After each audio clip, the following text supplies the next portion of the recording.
ጨለማ ነው። ሙሉ ስሜ ታሪኩ ኃይሉ እባላለሁ። ከዚህ በፊት አስኮ አዲስ ሰፈር ላይ እጣ አውጪ ነበርኩ።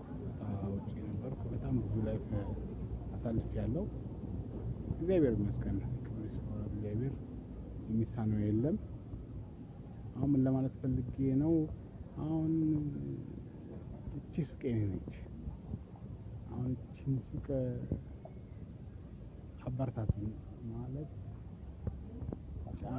በተጨማሪ ጫማ እንሰፋለን፣ እናጣብቃለን፣ ሶልም ደግሞ እንቀይራለን። አበርታቱን፣ ሼር አድርጉልን፣ ፎሎ አድርጉን፣ አሳድጉን ቤተሰቦቼ። ለእናንተ ምንም ማለት አይደለም። ነካ ብቻ ማድረግ ነው።